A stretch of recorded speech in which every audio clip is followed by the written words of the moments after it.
Hello, my friends. Hello, my life warriors, wherever you are in the world. I do hope you're having a good day. Welcome to the Day In, Day Out podcast. This is episode 66. Today, I had on a YouTuber named Brenden, who is his YouTube channel is called MasterTalk. Basically, what he does with his YouTube channel, he helps people overcome their fear of speaking in public so they can better use their voice to communicate their ideas to the world. Got to say, he's a very interesting chap to speak to. And yeah, I've got to say, he might be the equivalent of a top 10 researcher if this was the world of CrossFit. Yeah, so please enjoy the show. Have a great day. And yeah, have a great one. Peace. Hello, my friends. Hello, my life warriors, wherever you are in the world. I hope you're having a good day. Welcome to the Day In, Day Out podcast. This is episode 66. Today I am very honored to have Brenden from Master Talks. Well, what can I say? This guy is a busy chap indeed, going from here, there, everywhere. He basically helps people. How can I say it? Master Talk helps one unique goals. I am messing that up. You know what? Rather than me saying that, I'm gonna pass it over to him. He'll be able to tell you what what he does. How are you, sir? How are you? Very good, Miwa. Thanks for having me on, brother. It's great to Uh, be on. it's good having you on. It's good having you on. Yeah, Master Talks. Um, yeah, it's a YouTube channel, from what I gather, which you upload once a week. What made you decide to do Master Talks? How did this sort of come around? Absolutely. So when I was in university, Mm, I used to do these things called case competitions. So think of it like professional sports, but for nerds. So while other guys my age, were watching sports or playing in them, I didn't either. I was watching the University of Florida, the University of Warwick in the UK, yeah. give presentations, evaluate them. And that was Mm, my life. So suffice to say, in university, I presented over 500 times, coached a bunch of people on public speaking. And then when I started working in the field of consulting, I asked myself the next question, which was, how do I use my time and expertise to mm. make an impact in the world? And that's when the idea for the YouTube channel came about, because a lot of the communication stuff on YouTube, frankly, sucks. So I want to make a difference there.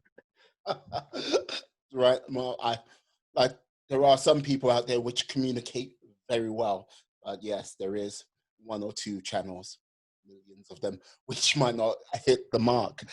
Yeah. So basically, was this something you just discovered at university, or was it something you discovered before then? So I knew I was okay at public speaking before university. Like I was good, but I wasn't like amazing or anything.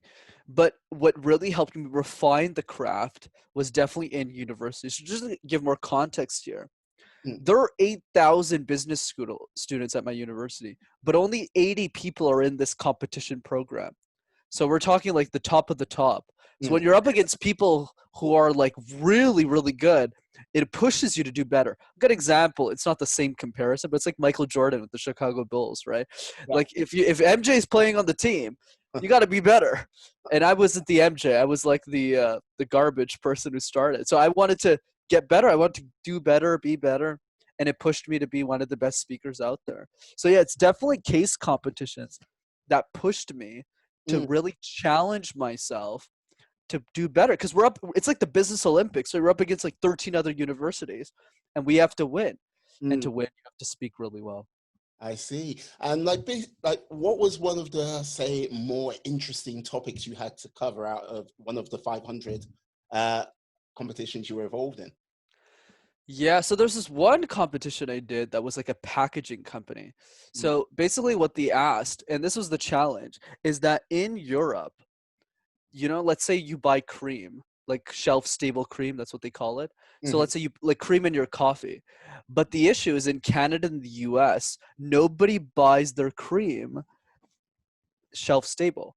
So let's say you go to a supermarket, you get cream and then you put it in the coffee and then you drink it.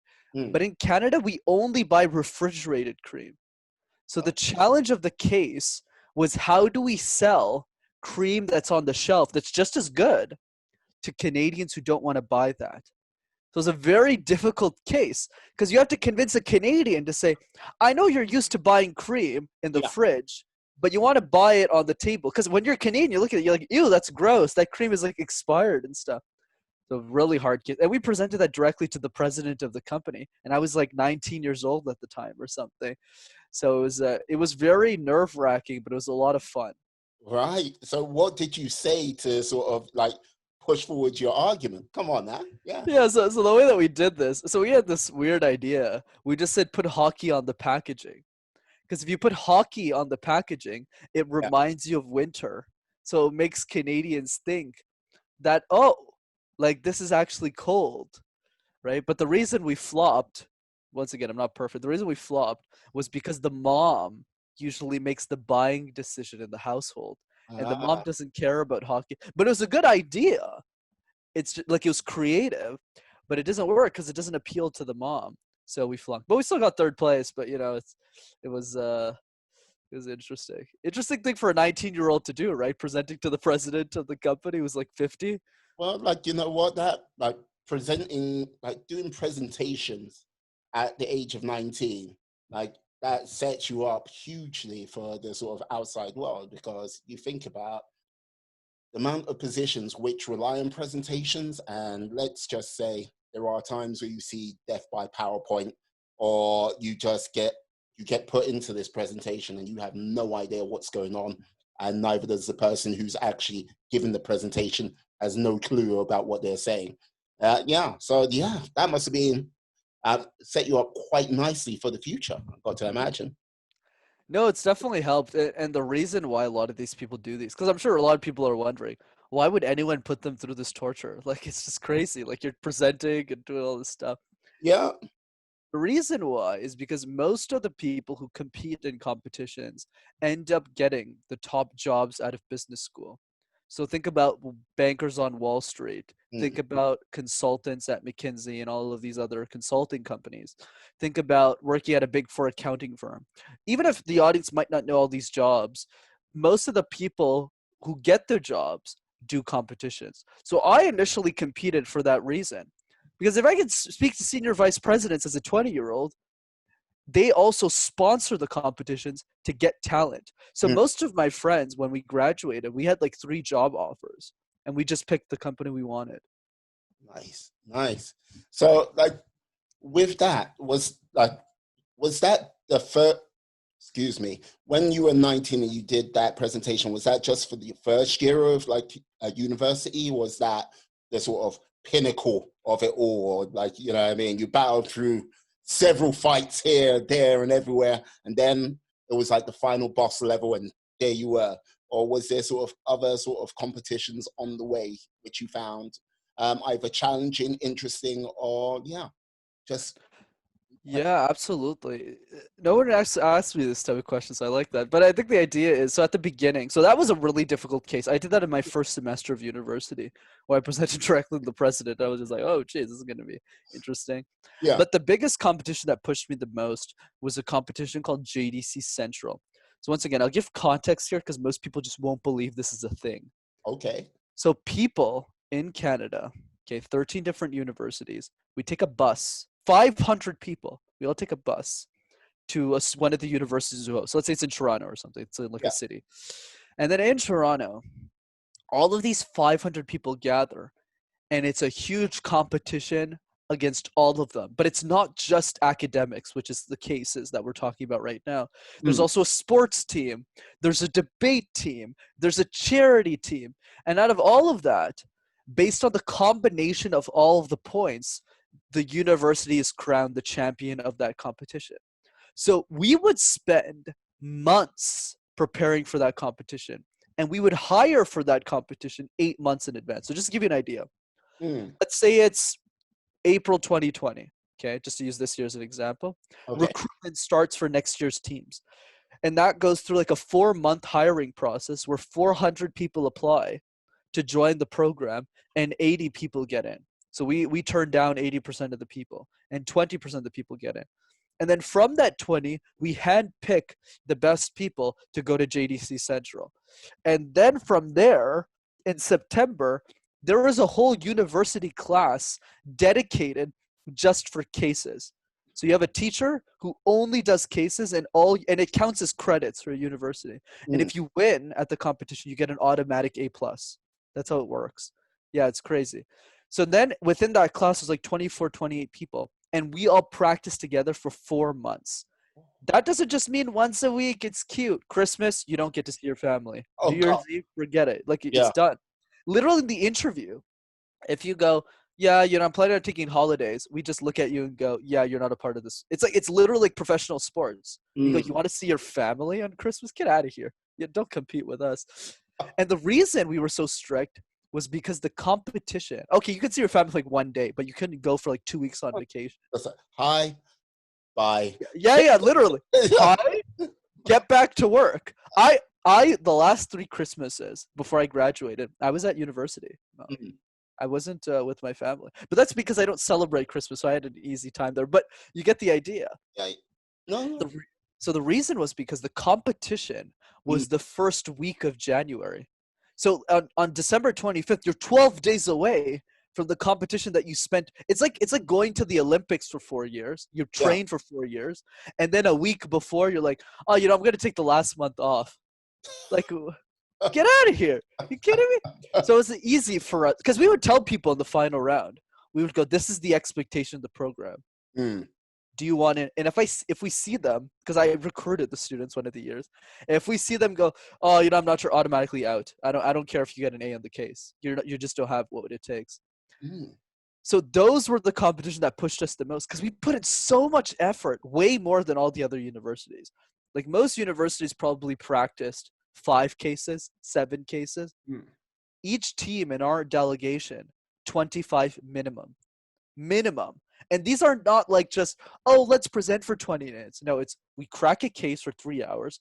A senior executive from a company, instead of having dinner with their families, comes to the university and grills us. And we did that 2 to 3 times a week. Yeah. Right? When you say crack a case, like what goes behind cracking a case? What does that mean? Because like you say crack a case, I think I have an idea, but yeah, what does that mean? Absolutely. Happy to share. So let's use McDonald's here as an example. Okay. So let's say McDonald's comes up to us, the CEO says, the CEO isn't always there, that's not the point, but the case is like that. Yeah. So they go, Maui, all of these healthy, conscious people, they're all eating salads. They don't want to go to McDonald's anymore. What do we do, brother? What do we do? How do we get them back in our stores? So what happens is this is what we call a business problem. McDonald's is losing a lot of customers, and they're asking us, the consultant, to figure out a solution. So, like new salad options or things like that. So in 3 hours, this is what we have to come up with. Slides. You have to read the case. That's usually 10, 15 pages in length. We have to find risks, find a solution, do a financial statement, underline all the more important cases. At the end of the 3 hours, we have to present it. Right away. No, there's no like, hey, you want to practice for 30 minutes? No. The second the 3 hours is over, if you talk, you get eliminated. Like you get eliminated on the spot. They see you talk after the 3 hours, because everyone gets 3 hours, you're automatically eliminated. So somebody comes in like a prompter. This is the actual competition, not the practice runs. We kind of have it's by faith. We assume you're doing it. So at the end of the 3 hours, proctor comes in and says, stop talking. And if you say one word, they eliminate you on the spot. Right? And universities get eliminated though. Oh, the whole, okay. Yeah. Wow. Say nothing. And then they take you to the judging room and then you present. So that's what a case practice looks like. So I cracked probably hundreds of those types of competitions, and I competed personally in 60 of them. So that gives you a bit more insight as to why a 24-year-old kid knows so much about public speaking. It's because I learned multiple decades of communication in 3 years. I started coaching CEOs when I was 23. Yeah, no, there's part of me which isn't surprised that, like you're saying that, because just by listening to you saying about these cases, doing 25 cases compared to 5, that other like institutions did. Like plus doing when you're cracking a case, doing that for 3 hours, like the way I like from what you've said and the way I understand it is a high level of analytical information which you got to pull from like that case to present like well to prevent present a winning narrative. Like I can't like a argument it to me when I say when you got a winning argument, that kind of to me sort of has too much sort of negative narrations. Like the winning narrative. So you got okay, this is the reason why you want to bring in your like how you're going to win new customers to get people into McDonald's eating our new healthy cinnamon bun, blah blah blah blah blah. And this is which demographic, and then going through this, and like depending on how much information is there, but to be able to crunch that in a 3 hour space of time, and like even if you're covering that as one member of the team, you've then got to relay that information, go, this is the reason why I think these points would be really good or support something I just heard you say, and take it from there. Not easy, not easy at all. Dear God, nasty, nasty, No. nasty. Oh no, I don't envy you, man. I don't envy you at all. Uh, And here's the best part, dude. I loved every second of it. mm, Yelling at the students, coaching them at midnight in my sweatpants and saying, "You call this a presentation? How about you go back and not compete ever again?" Right? Like it was just the best. I was like a basketball coach for a sport nobody cared about except for me and everyone around. So it was a lot of fun. I really enjoyed it. ah, excellent, excellent. That must have set you up quite nicely to go out into the real world. Like a reason why I ask about the real world is like, yeah, just to sort of get a little bit more sort of context about you've like where you've come from, how things have developed, and yeah, up to where you are in today. But yeah, so when you left university, like, did you start to use these skills immediately, or was it a case of you like, I've got these skills, I have I have a certain set of skills, I'm just waiting to use it? What happened?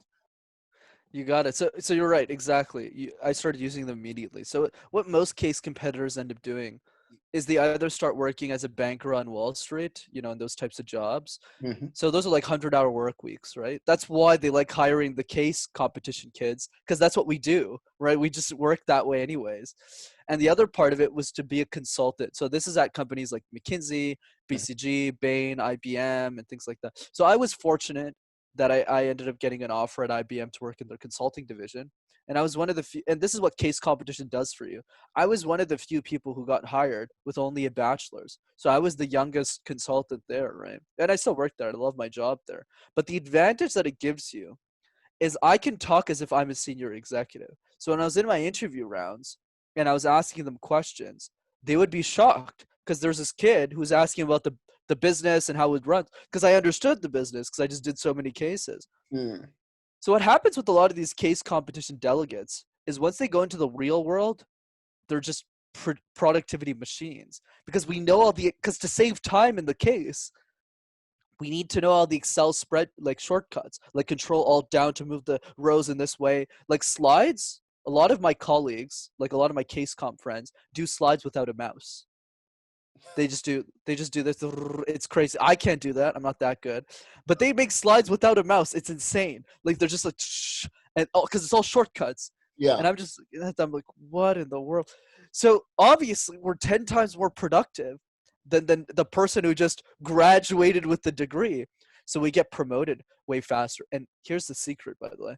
That's why a lot of our coaches are senior executives. Why? Because all of them are graduates of the program 10, 15 years ago. So they go on to work in the real world, they rise up the ranks really quickly, and they go, well, I want to give back to the program. So then they become coaches. So it's a circle, Yeah. right? So now the program's been around for 25 years. So that's why a lot of our coaches are like very senior level executives. So just really crazy smart people. So when you start on day one, this is what happens on day one. Everyone's got this big ego because Yeah. they made it into the program. They're one of the 80 people. And they go on, they're like, oh yeah, I'm the best, I'm the greatest. And then they do one practice and they and that would happen to me. I had a big ego too when I started. It takes one practice. And Yeah. then the senior executive is literally just laughing at you. He's like, you call this a presentation? I thought you got picked for this program, and you're just sitting there like, oh, jeez. So yeah, you learn fast, man. You learn fast.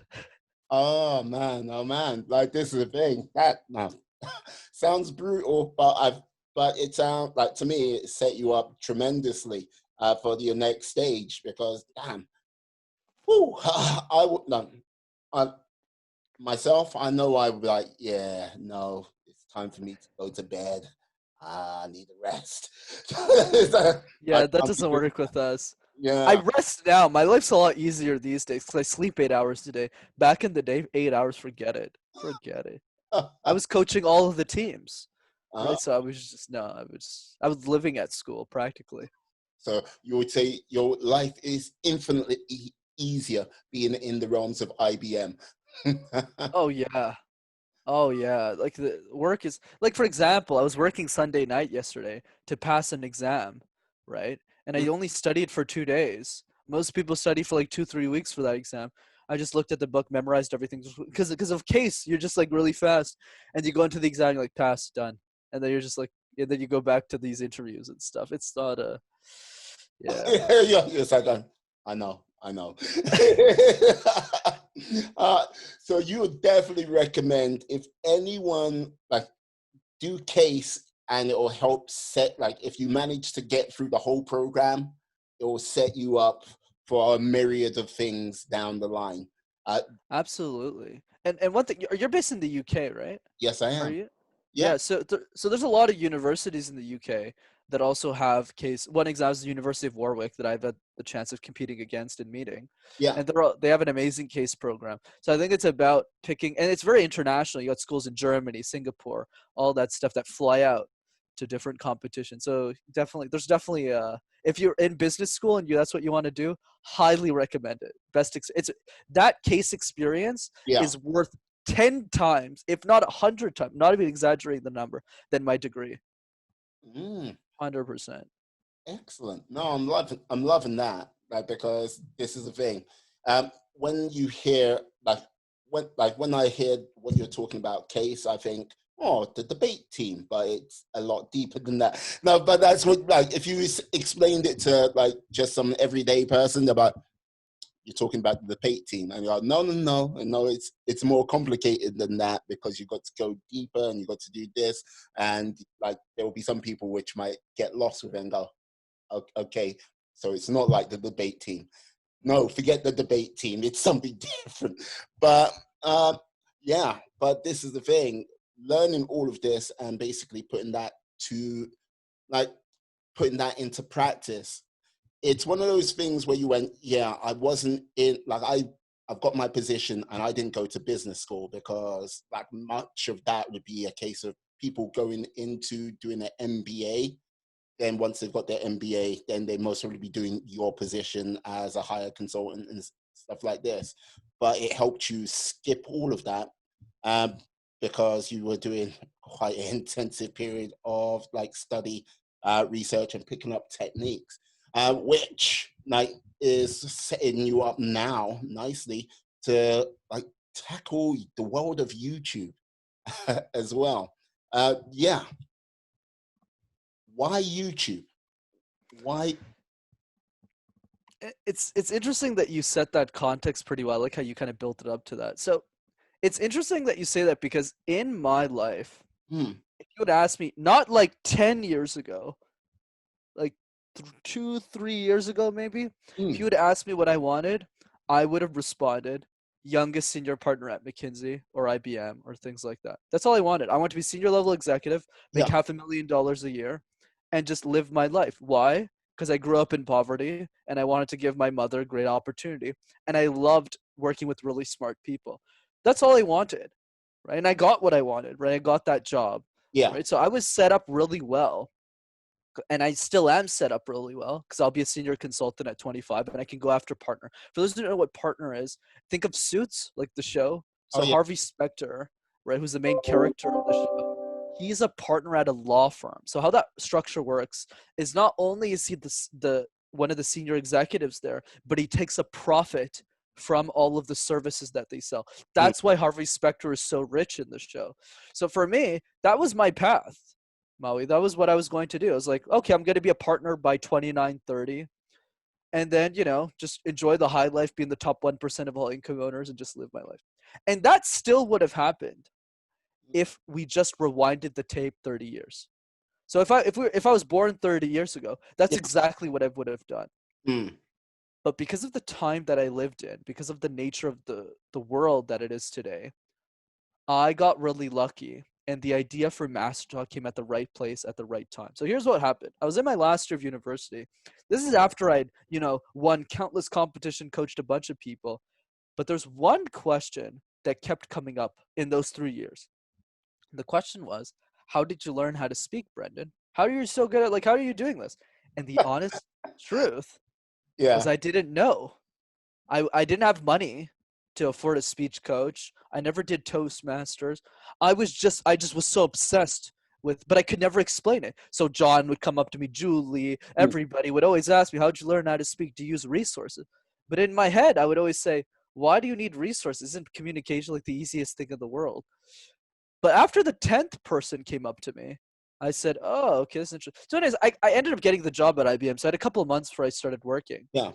So in those couple of months, because I had nothing to do, really, so I didn't have any money, right? Because I was still poor. So I just said, oh, why don't we just – so the competition ended in January at 3 Mm. months. So I went on YouTube one day. I was 22 at the time. And, I opened up my laptop and I started watching YouTube videos of a bunch of the people who had like 50,000 subscribers, 100,000 subscribers Yeah. on communication just to see what was out there. Oh, Jesus Christ. I was vomiting in my mouth the full 10 hours. I was like, this is terrible. I would use more profane words, but let's keep it Yeah. PG. I was like, this is terrible. I was like, one of the guys, I won't name obviously, had a PhD in communication, Maui. Yeah. And this is his video on how to manage vocal tones. Sounds something like this. Hi everyone, today we're gonna learn how to manage vocal tones. I was like, dude, you don't know how to manage your own vocal tones. Well, you know what? That sounded inspirational to me. I am motivated. I am charged up, and yeah, I'm Fair really. enough. I'll send you the link so you can go watch his videos instead of mine. But anyways. I'm going to take my podcast to the next level.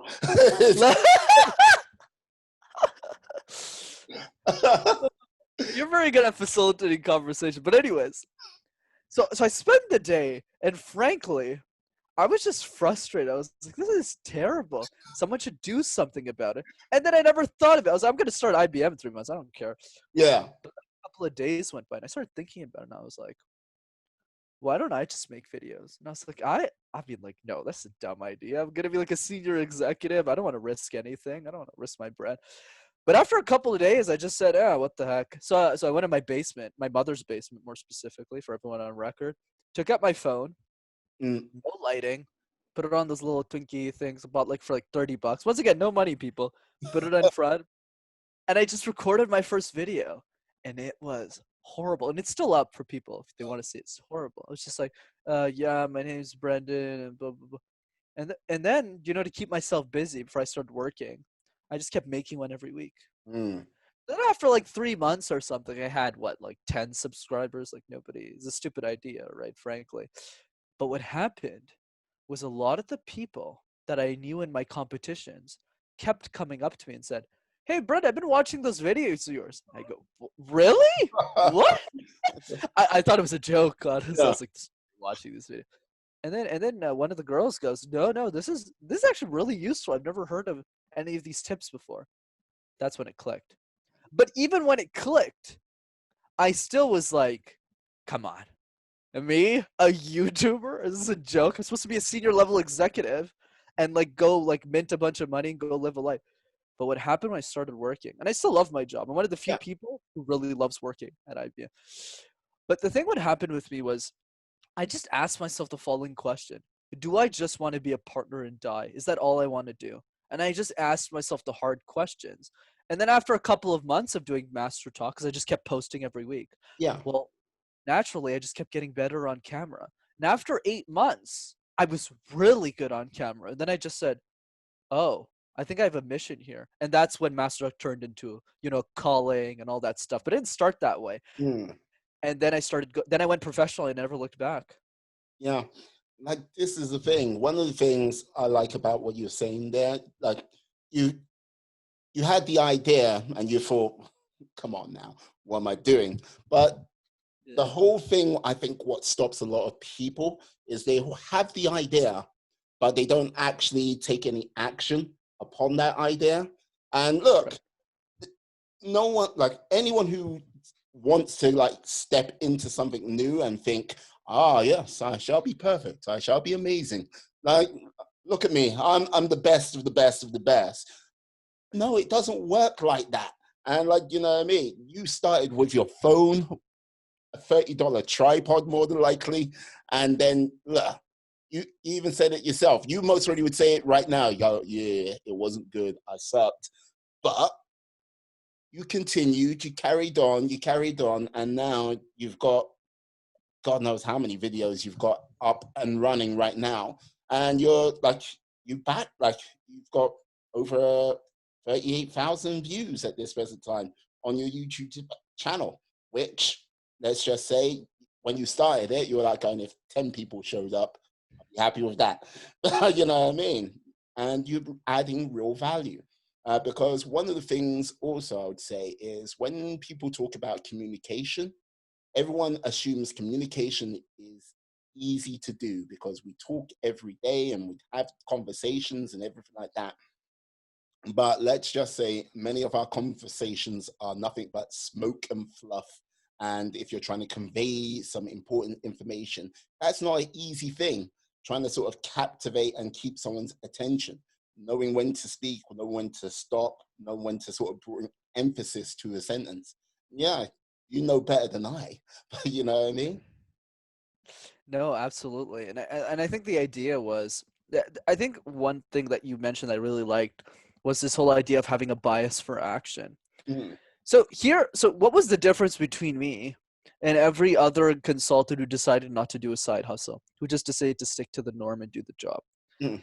Big difference is actually a lot simpler than you think. I'm not smarter than them. I'm not more special or more important. I'm more insane. I have a quote that I live by, that I've always lived by. I just never thought it would end up me being a YouTuber, but it's just my philosophy in life is the following: be insane or be the same. If you want to be like everyone else, you go ahead and do that. But if you want to do something different, if you want to do something unique, if you Mm, want to do something important, you need to act a bit more insane because all the great people who make a difference are innately insane to most of the population. But insanity doesn't mean being in a mental asylum. It means questioning every rule. So for me, getting a job in consulting was insane in the beginning. For me, to you, to most people, that's regular. It's just a job. To me, that was insane because I didn't have any business connections.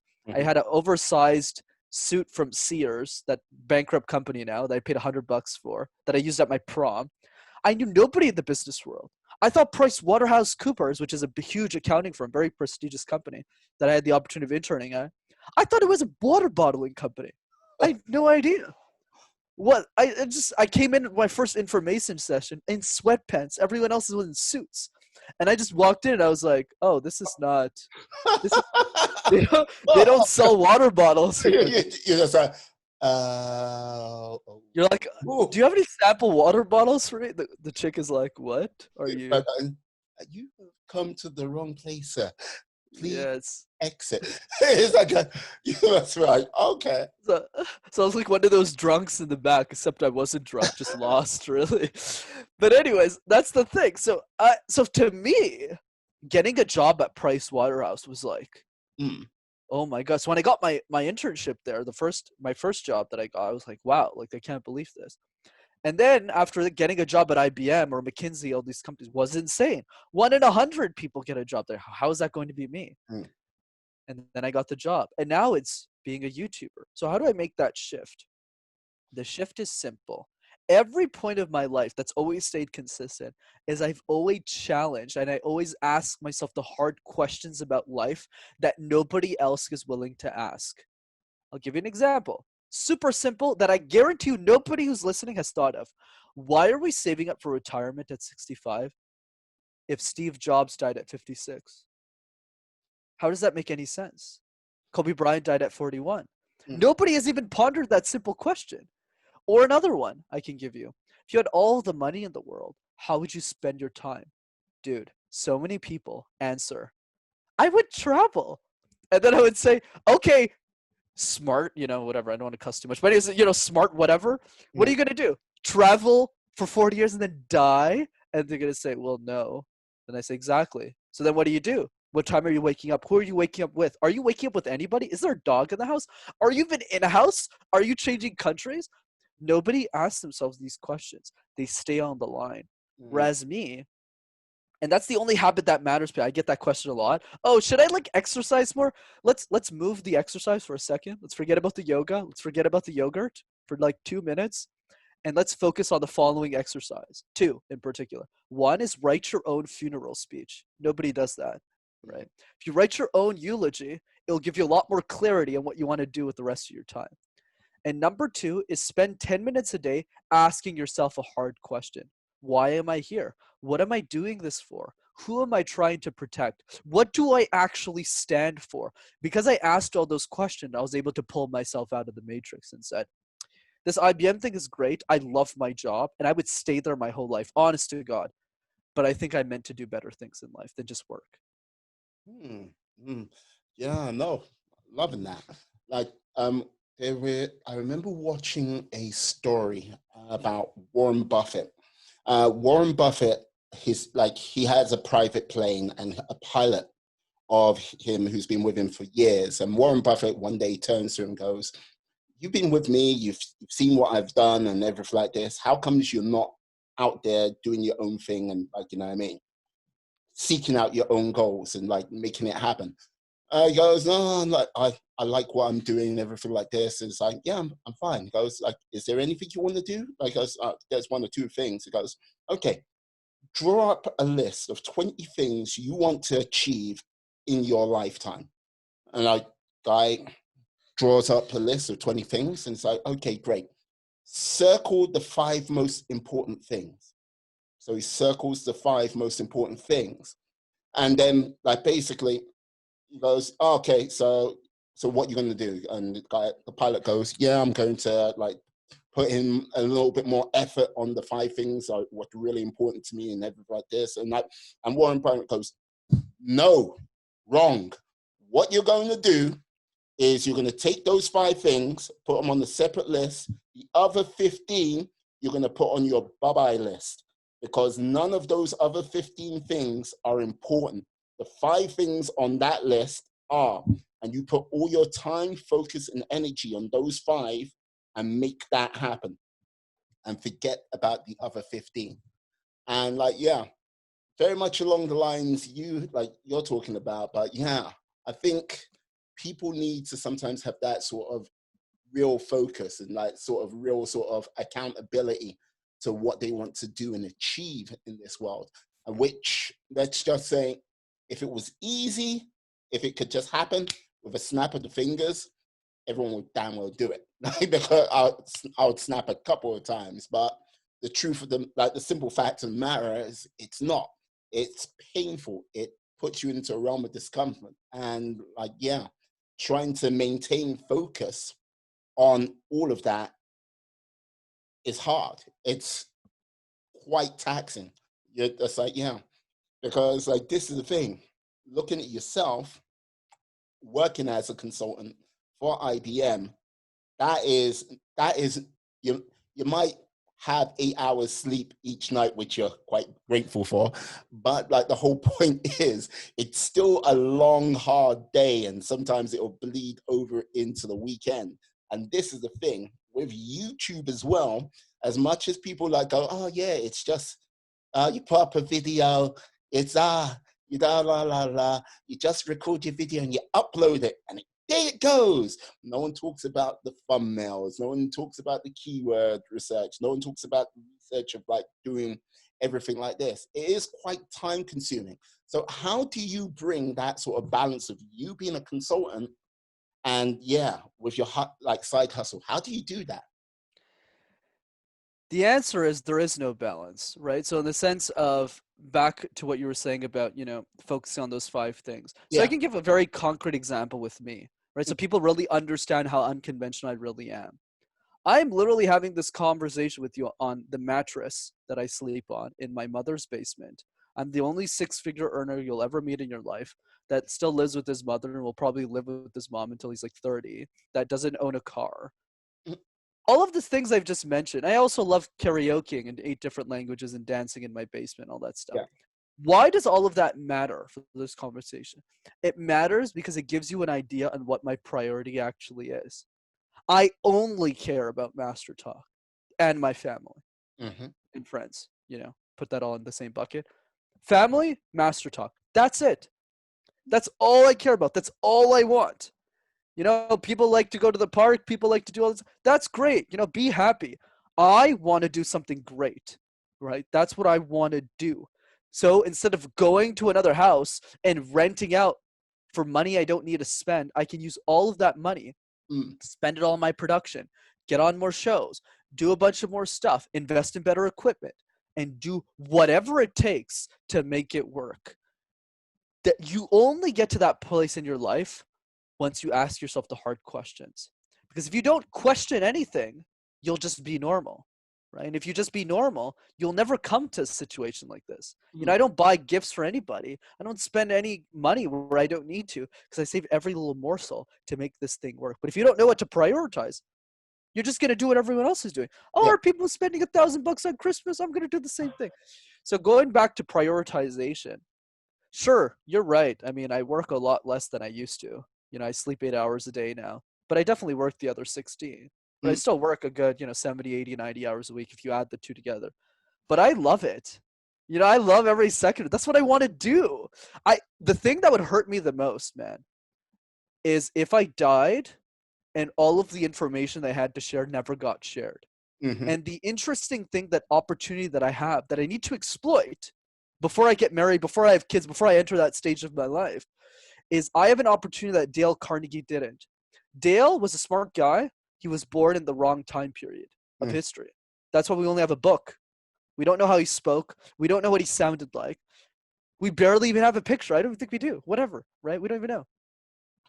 But now, in today's age, where everybody can be a media company at a very low cost, Mm-hmm. when I die, the millions of people who need communication services, who need communication tips, can always come back to me.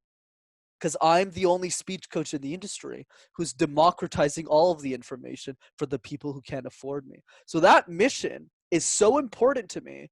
That's why I write my content years in advance, right? So that as everything gets uploaded, if I get into a car accident at 27, well, the videos are still going to keep going for like 3-5 years, right? That's how far ahead I'm thinking. That's why I'm so focused, because I think of what I actually want to get done.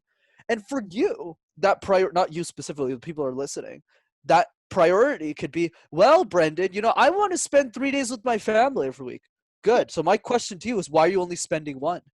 Right? That's the point, right? Is you need to realign what you actually want by asking yourself the hard questions. And once you do that, you find a balance that works for you. And for me, there is no balance, and I'm fine with it. I work 10 hours a day, 12, 14 hours a day, and then I go on a nice 1-hour walk with my family. We have a good time and everyone's happy.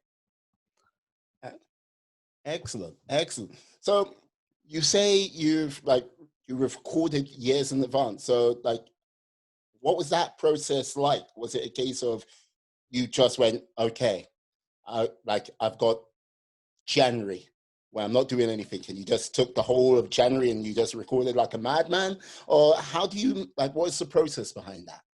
Yeah, so as your vision develops over time, so obviously at the beginning I was just alone in my basement with my phone, and then I got better lights and all that stuff. Yeah. But obviously over time I realized really quickly I'm very different from most YouTubers in the sense that I hate making the videos. Not the content, I like sharing the content, but Yeah. the filming process around the editing and all that stuff. So I hired my best friend to do everything for me. So basically what I do is every day I write a YouTube script. So if you do that for a year, you have 365 scripts. But since I only post once a week, that's content for 7 years, right? So it's just a little bit over time. So let me correct my point. I don't record years in advance. I write years in advance. I record 1 year in advance. So I recorded all my 2020 videos in like March or something. So now I'm going to record 2021 in the next 2-3 months that I just finished writing for. I'm finishing in a couple of days. So the idea is a couple of things. So one, because of the nature of my content, I don't need another guest. I could do just me and my content. I write one script every day. So I get ideas from my audience members. Number two is I get someone to help me out with the filming process. And number three is I batch film. So whenever I meet my video guy, Danny, Yeah. I don't just film 2 videos. I film at least 5, but now because of the whole global situation that's happening, I film 20 in a day. 20 videos in a day. So when I'm done, I'm pretty much in a coma. And then I'm going to go back again, do another 20, and then I'm done for the year. Yeah, no, because wow, 20 videos in a day. Yeah. You're doing that on a sort of myriad of different subjects. That must get slightly confusing at times. Yeah, it's tough. Yeah, that's like, see the look on your face when you're like, yeah, it's tough. Like, It's what am I hard. doing? What am I doing to myself? But yeah, No, because normally what I do is I usually record 5 and then I get lunch with them and we have a good time. mm, But I don't have that option because I have to go back and forth from Montreal to where I live. And it costs like $100, $75, $50 to do the taxi back and forth. I'm not rich or anything. So I got to save all my money. So I said, Danny, if we're going to do this for a day, let's just do 20, just 20 videos, just, 26, whatever, get it done. Yeah. wow. No, that's Yeah, it's not. hard. That's hardcore. That is hardcore. But like this, But I learned, back to because you did that so well, you facilitated that trajectory. yeah. The only reason I'm able to do that is because of case competitions. Mm, That obsessiveness, that work ethic, that push for excellence. And a lot of people tell those stories. It's just not case competition. It's like I'm a brown belt in martial arts as well. I did that for 5 years. mm-hmm. So a lot of people that I see are very intense in the business world generally have a very rigorous background. They either grew up in a low income family and had like 3 jobs while studying. They did case competitions like me. They did professional sports. So a lot of the people I competed with were black belts in Taekwondo, kickboxing champions. So when they came into case competitions, they brought that work ethic. Because one thing I want to emphasize is your obsession in one thing becomes an obsession in everything. Mm-hmm. Right. So when you're obsessed in one, and that's something actually I need to write that down after this intro. It's pretty good. I was like, oh, I could. I printed up a T-shirt already. No,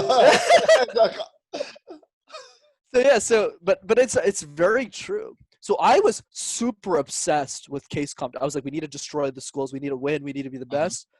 So when I go into MasterTalk, it's like, you call this a video, but I'm talking about my own videos. You yeah. call this a video? I gotta do this better. So now, obviously, you'll probably see the progress now of what it's become. Mm. Oh, excellent, excellent. So with the video side of things, like, okay, I imagine this might be one stage in a grander plan. If you're able to share that, if it's not going to compromise you anyway. But like, say, like, is there a sort of a magic number with either subscribers or sort of earnings where you like go, where you would have to sort of seriously go, okay, like, where do I put my time? Like, do I stick with like what I'm doing right now? Do I change it up? Or is there another option? Is there a magic figure for that by any chance? No, it's a good question. So I think for me, money is definitely not a part of that equation. But I'm gonna be transparent as to why. Okay, because this is coming from a guy who wanted to make $500,000 as an executive. Hey, It's yeah, because the money problem got solved. Here's the thing with money that most people don't get, and it took me, and I had to learn that lesson. If we divide up life into 3 categories: health, wealth, and relationships, mm-hmm. I always believed as a kid that wealth was the hardest of the 3 because it's the one thing I lacked.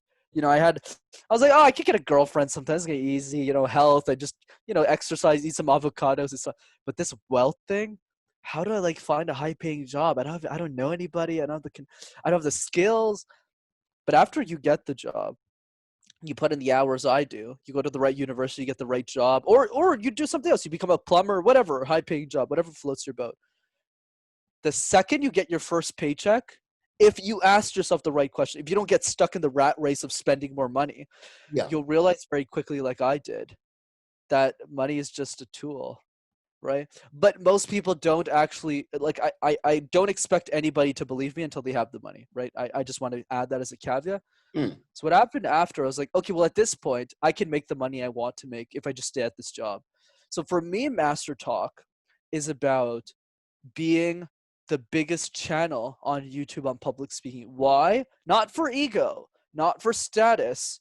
Those are great things for a young, 20-year-old to have. But the mm, main reason is because I want everybody that wants to master communication, whether they're 16-year-old Julia, can't afford a speech coach, 12-year-old Nanut in like Cambodia, all of those people, I want them all to know who I am. And the only way to do that is to rank one on public speaking.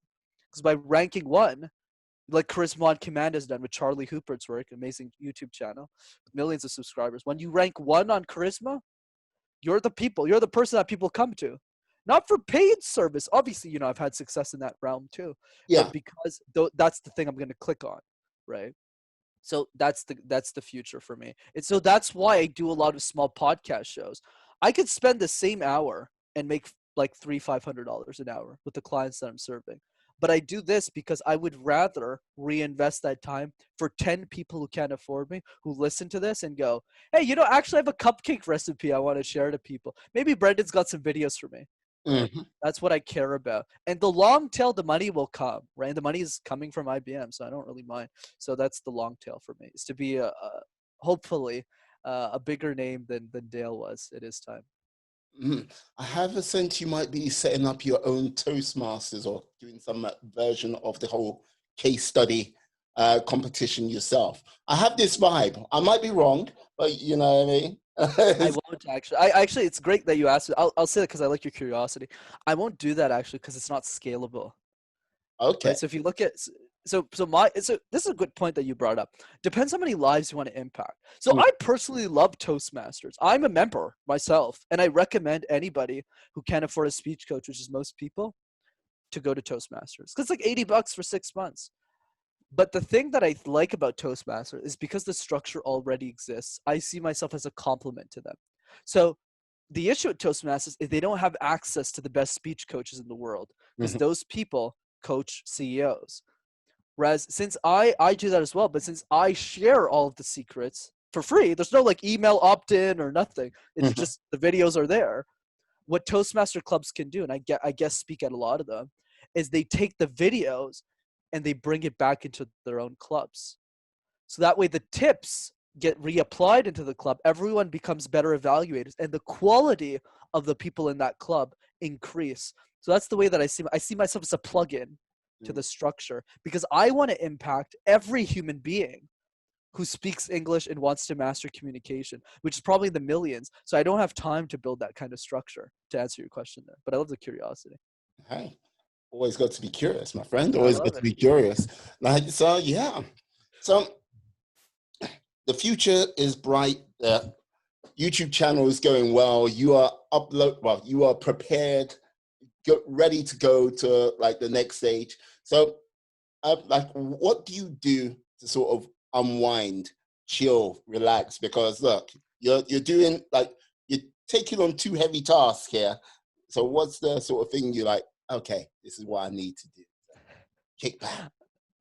I wish I was as interesting as you are, Maui, and say something cool here. Oh yeah, like I love to snowboard. It's really definitely not the case.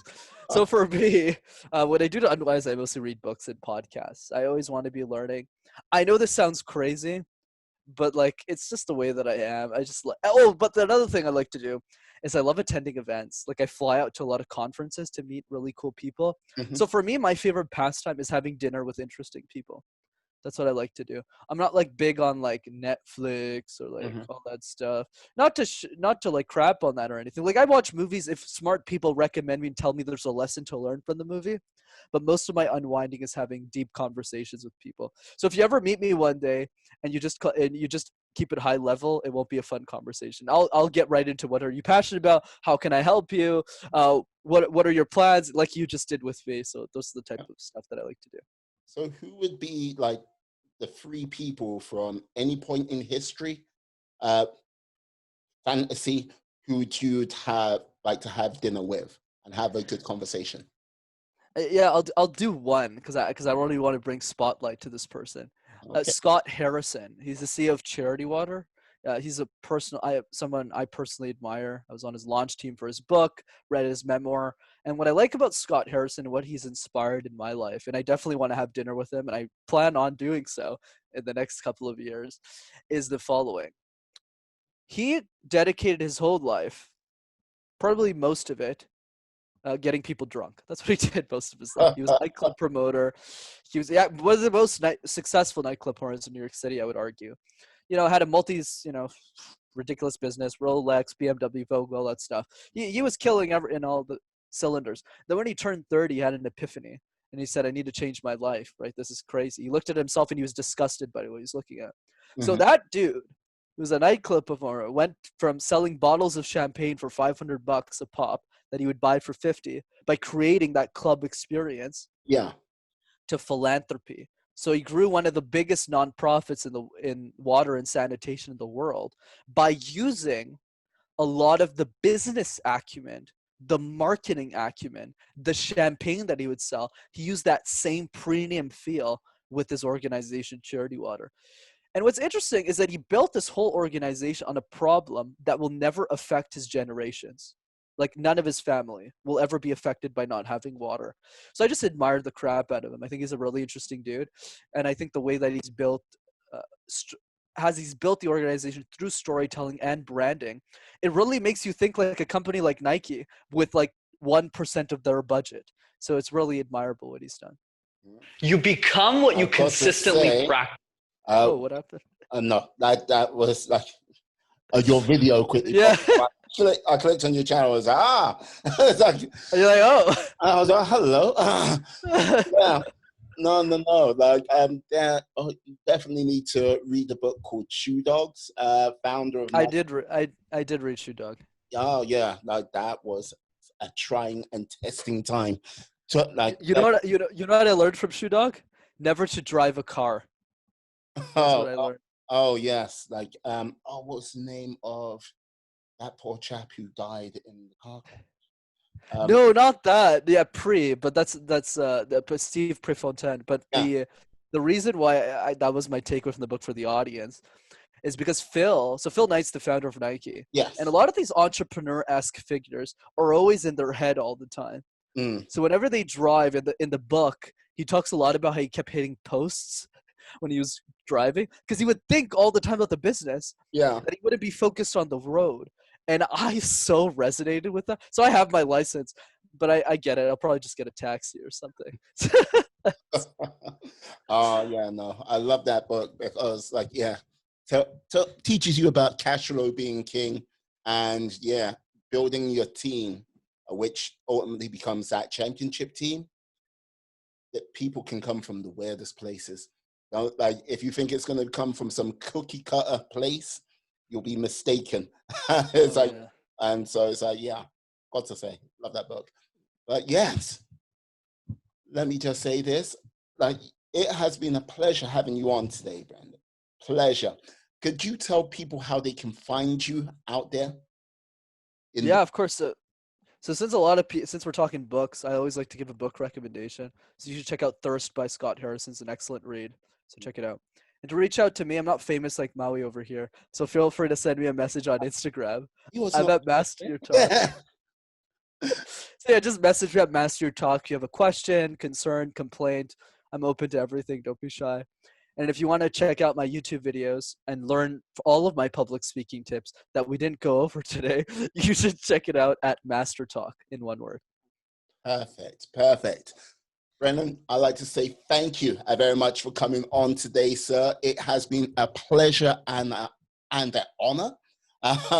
No problem. I'd like to say thank you to anyone who is still here listening to the Day In, Day Out podcast. You have been amazing. So what I'd like to say is stay well, stay focused, stay fantastic. And we'll see you again soon.